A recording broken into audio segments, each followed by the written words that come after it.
Bienvenue dans cette nouvelle séquence vidéo sur l'accompagnement au changement. Quelles sont les clés pour réussir un accompagnement au changement? Quelles sont les difficultés qu'ont affrontées les grands leaders dans des projets d'accompagnement de changement? Lorsque vous aurez visionné l'ensemble des séquences, vous aurez en quelque sorte une checklist de l'ensemble des comportements auxquels vous pourrez avoir à faire face lorsque vous piloterez un projet d'accompagnement au changement. Et ce qui est extrêmement intéressant dans ce séquençage du film, c'est d'avoir un petit peu tous les types de réactions assez divers, des freins au changement, des choses qui facilitent le changement, des sujets sur lesquels je dois être vigilant, qui me correspondent ou qui correspondent à des personnes de mon entourage.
Stay with your brother.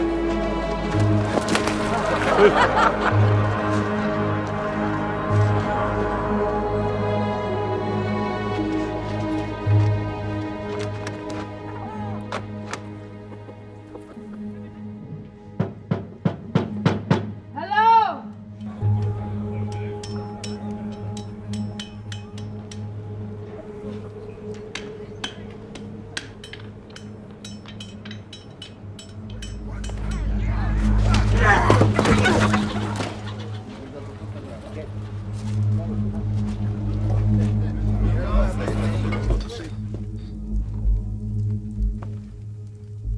Is the pharmacist in here?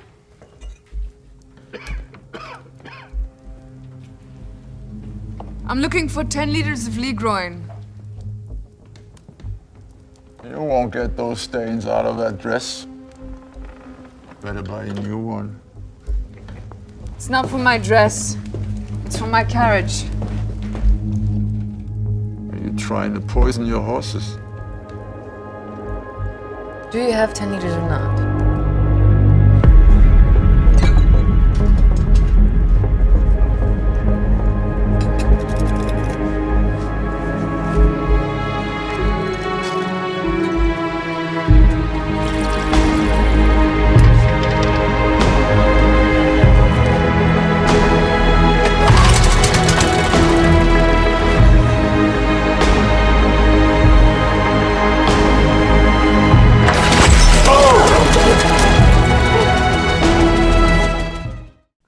Combien de fois avez-vous trouvé porte close?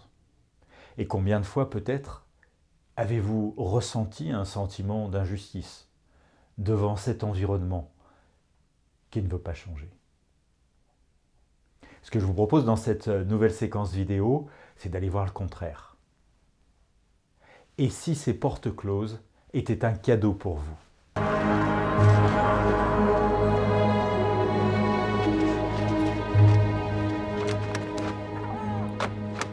Lorsque vous avez trop de collaborateurs qui sont prudents, qui résistent, peut-être qu'il faut les pousser, peut-être qu'il faut leur ouvrir les yeux, peut-être qu'il faut accueillir leurs réactions de frein au changement pour mieux les stimuler. Mais peut-être aussi qu'il est temps pour vous de réfléchir à la nécessité d'arrêter ou de poursuivre le projet. Souvent on parle de réunion, de décision go, no go. Est-ce que nous allons lancer ou pas lancer? Et il est extrêmement prudent de se poser cette question. Certains comportements de résistance, certaines portes closes, certaines non-réponses sont autant de signaux faibles et d'indices pour vous que le projet n'est peut-être pas complètement mûr ou que l'équipe n'est pas complètement mûre. Peut-être le niveau de coopération dans votre équipe n'est pas suffisant. Il s'agit de dire merci aux portes closes. Aussi bizarre que ça puisse paraître, c'est peut-être un cadeau. C'est un cadeau pour vous. Attention, votre environnement vous envoie un certain nombre de signaux faibles concordants, vous disant que quelque chose n'est pas prêt dans l'organisation.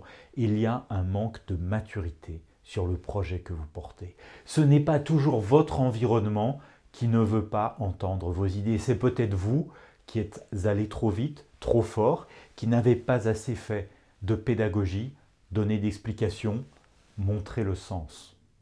Et du coup, c'est le temps pour vous de mettre votre projet en pause, de réfléchir à son intérêt, son utilité, et surtout de réfléchir aux conséquences qu'il pourrait y avoir si vous vouliez passer en force. Alors ce que je vous demande de faire maintenant, en sous-groupe, c'est de repérer des projets sur lesquels vous étiez extrêmement moteur, que vous aviez envie de lancer, et dans lesquels votre environnement vous a proposé ces signaux faibles que vous avez eu la sagesse d'écouter. Merci à vous. N'hésitez pas à poser des questions, poster des commentaires, liker la vidéo, vous abonner à la chaîne et à très bientôt, j'espère, pour la suite de l'accompagnement au changement au travers de la vie de Bertha Benz.